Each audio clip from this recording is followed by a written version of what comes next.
Donc, on parle qui que... illustre le potentiel d'une approche intégrée et collaborative Wonderful. pour renforcer la production agricole nationale.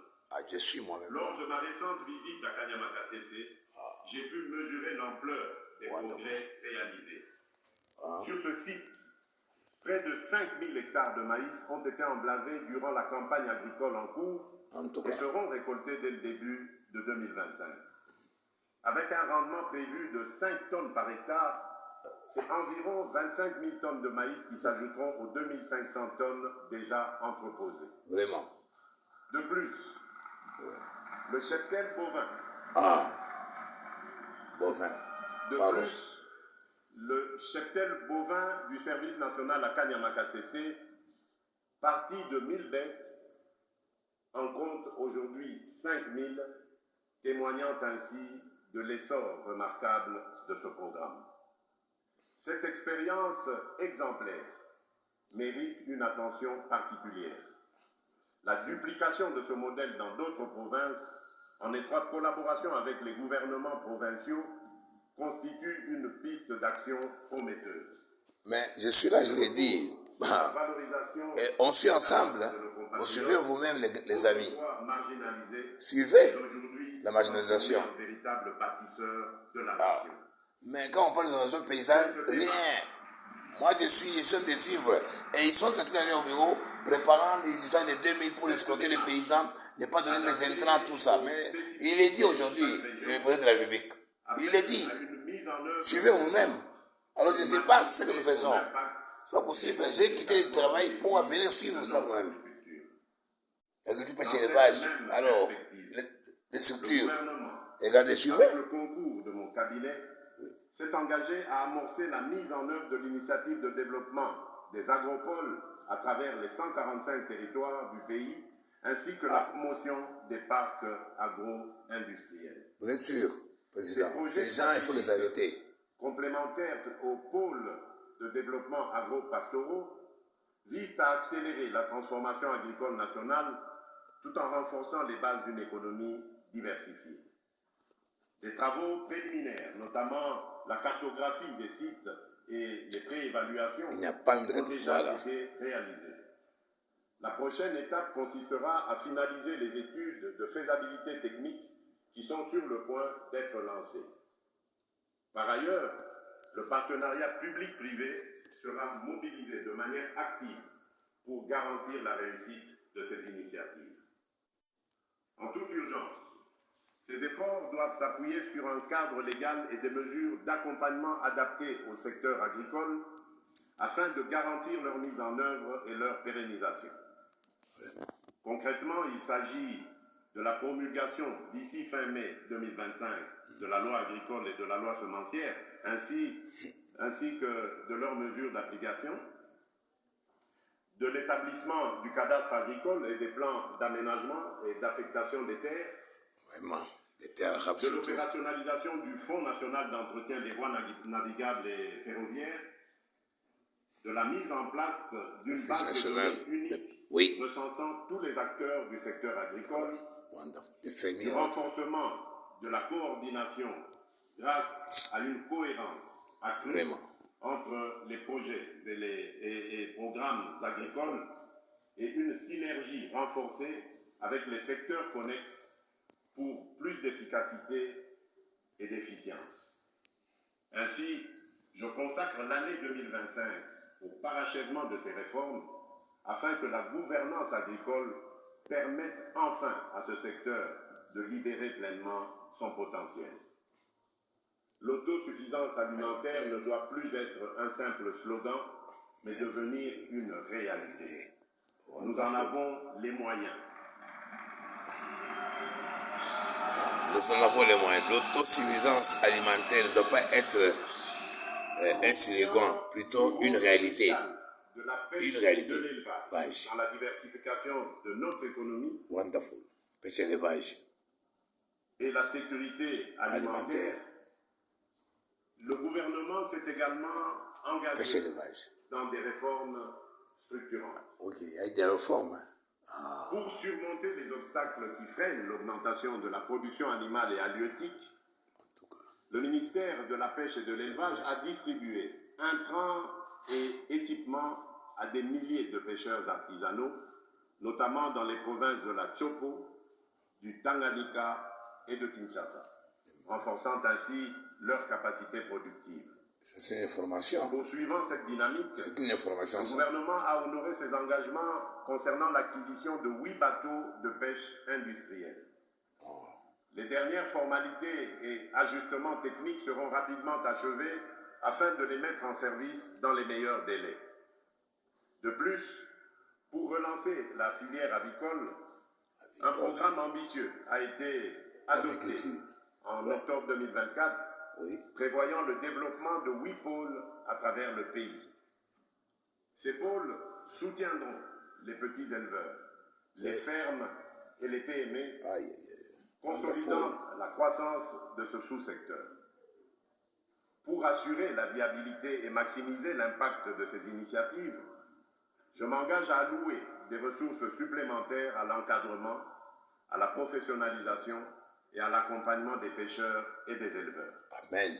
Enfin, l'Office national de pêche et d'aquaculture verra ses capacités opérationnelles renforcées afin de mener à bien sa mission au service de notre nation. Nous sommes candidats, nous, comme étant Honorable experts. président de l'Assemblée nationale, honorable président du Sénat, honorables députés nationaux et sénateurs, distingués invités, mesdames et messieurs, mes très chers compatriotes, le développement de notre secteur agricole ne se réalisera pleinement que si les conditions indispensables sont réunies dans les zones rurales.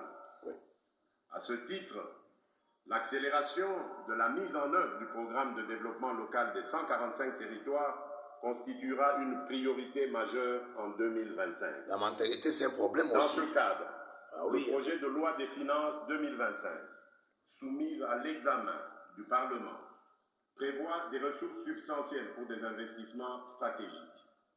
La construction de routes... Papa, je suis moi-même tout ça, papa. Dans le volet... Papa, il faut suivre le président de la République ici quand on parle de l'agriculture et de l'élevage. Mais c'est en direct. Ainsi que mais il faut suivre, papa. de marchés modernes et d'espaces de vie. Mais je suis ça, je vais aussi suivre. Quand je vous explique ces histoires-là, à mon pays, tout ça. Par ailleurs, je ramène là au long terme. C'est que je joue à voler quoi. Le même programme met l'accent sur le renforcement des économies c'est que tu joues à voler papa. et des chaînes de valeur afin d'améliorer la productivité, d'accroître les revenus des ménages et de consolider la sécurité alimentaire. L'aménagement des voies de dessert agricoles en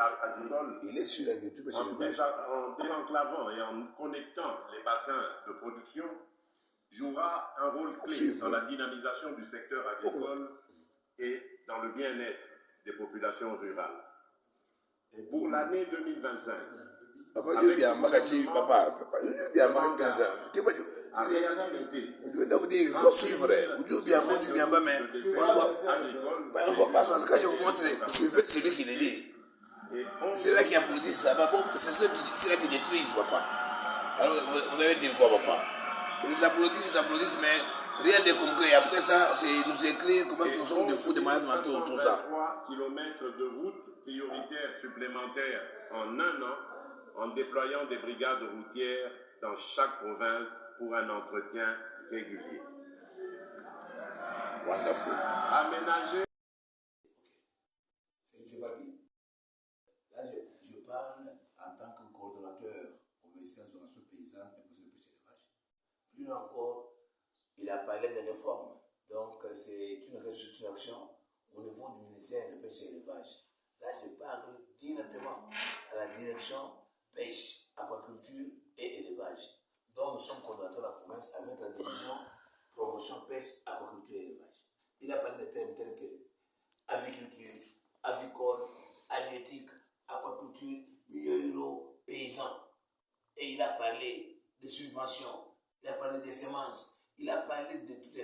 Je suis là, c'est en direct et je vais mettre ça en ligne. Et je parle aussi pendant 3 minutes. Je pense que le président de la République est derrière moi. Il est aussi souvent. C'est à la maison chez mon père que je suis. Mais de tout ce qu'il dit, de tout ce qu'ils applaudissent, I'm sorry. Je mettrai ça en ligne, partager. Il n'y a rien de concret, il n'y a rien de réel sur le terrain. Je les ai laissés, là, la division de pêche et d'élevage. Ils font quoi? Hormis se cherché à faire des documents où on a usurpé la signature du secrétaire général et être là à rançonner les agents 2000 francs, 2000 francs, 2000 francs, où tout se passe sous silence. Il n'y a même pas de réaction, une impunité vraiment marquable à la télévision. Nous sommes pendant la période où les intrants sont très partagés. On parle des intrants ici. Et à qui on a donné les intrants? Il vient de parler des bateaux, l'acquisition de ces bateaux. C'est encore une répétition des acquisitions des bateaux. À l'époque du ministre Bokele, nous avons accompagné dans le magazine de l'industrie au sujet de ces bateaux de pêche. Ils l'ont fait dans le Tanganyika et autres. Mais on ne sent rien. On ne sent rien. Tout ce que le président est en train de dire ici, ceux-là qui applaudissent sont en train de bloquer. La mentalité de bouger le futur. Qu'on fasse comment? La qualité, et nous là qui sommes vraiment des experts dans ces institutions, on n'est pas reconnus au pays. Il a parlé de la formation, de l'encadrement, du personnel. Mais nous qui sommes personnels rentrés au pays, comme étant des experts, et nous publions jamais même une note technique, jamais une note de référence en rapport avec différentes activités. Et nous sommes surtout aussi d'apprendre tout ce qu'il nous dit ici. Nous sommes aussi de la fonction publique, nous sommes de l'État congolais. Alors, comment faire? Ceux-là qui nous bloquent, c'est l'entourage du chef de l'État. Ceux-là qui sont à ses côtés, qui connaissent nos compétences. Donc la compétence ne peut jamais marcher avec la compétence là, aux alentours du chef de l'État. Donc, nous prions au chef de l'État, lui-même là, de faire suivre et de le faire en âme et conscience. Pas juste pour le plaisir de nous amener à accepter, jusqu'à nous faire changer la Constitution, quand la Constitution déjà devra être revue, compte tenu du comportement et de la mentalité de Sahel qui sont avec le président. Nous regrettons, c'est la diaspora qui entoure le président de la République qui est en train de tout détruire. Donc on a parlé, nous, c'est le chef de provincial et le président de compétence restreinte, le docteur Samuel Béaviniguera. Nous sommes à la tête d'une structure de métiers et spécialisée du ministère de la Pêche et des Vaches, et la direction provinciale et la direction de promotion pêche et des vaches et aquaculture, en province, division provinciale pêche, aquaculture et des vaches, au sein desquelles il y a toutes ces structures qu'il a citées. Entre autres, le bureau des organisations paysannes de pêche et des vaches, où il y a aussi un bureau où nous avons un bureau facilité accès au crédit et la facilité aux subventions. Mais maintenant, ces réformes-là, qui les accompagne, qui va les faciliter quand les ministères, les politiciens bloquent les structures des experts comme nous sommes là? C'est avec peine au cœur, c'est avec plein de regrets, un très bon discours, un discours très succulent, un discours d'espoir, un discours promettant en cette fin de l'année. Est-ce qu'en 2025, ce que le président a bien dit sera-t-il concrétisé? Ne nous voilons pas la face. C'est la réalité en face. Que tous ceux qui suivront ce que moi j'ai dit, c'est depuis la maison de mes parents. Depuis que je suis administrateur ici, je ne vois pas l'apport de l'État congolais, hormis l'État congolais est bloqué dans les activités que je suis en train de faire. Mais bloquer, ne pas le faire avancer. Je ne vois pas son apport. Nous sommes au second mandat. Nous sommes au second mandat. Le discours est presque le même. J'ai suivi Wetwandai et au Parlement. Il a le même discours. Il est avec le même discours. Lui-même encore est là. Féliciter le gouverneur Jacques Yaboula comme étant un bon élève. Oui, nous le constatons. Mais nous ne vivons pas. Nous-mêmes là qui sommes même à la tête. Les charras qui disent, les charras de développement, les charras automobiles, les charras, tout ça. Nous là qui sommes les coordonnateurs, qui devons être au four et au moulin, accompagner et encadrer ces paysans. Nous sommes experts. Nous sommes là à la, comment on appelle ça? Nous sommes là à la retraite. On est là avec notre connaissance, notre force. À l'instant même, je venais de recevoir des partenaires qui se plaignent pour les infos, mieux connus, mieux identifiés par nos bureaux. Ils ne sont pas que la chance au sens. Goes around, come around, as they say in English people. Donc, goes around, come around, c'est-à-dire que c'est juste un cercle vicieux. Alors, nous suivons ce discours pas à pas. On ne se décourage pas. On ne se lassera jamais. Mais on parlera toujours. Nous dénoncerons toujours. Alors, comme on l'a dit, beaucoup est à dire, mais presse et le temps, nous sommes brefs et demandons qu'il y ait des gens de tribune d'expression populaire où nous venons avec les plaidoyers des paysans, des partenaires qui sont dans nos bureaux, nous qui sommes des représentants ou des structures qui sont amenées vraiment à venir avec le plaidoyer de nos paysans, nos fermiers qui vivent principalement dans le milieu rural, au lieu d'être à côté des professionnels qui sont là à marginaliser les paysans et à marginaliser ceux-là qui sont dans la vision du chef de l'État et du gouverneur de province. Et la vision qui est que l'agriculture et l'élevage priorité des priorités, qui n'est pas un slogan comme il a dit, mais que ce soit quoi matérialisé, et c'est le mot de la fin et du Wanda.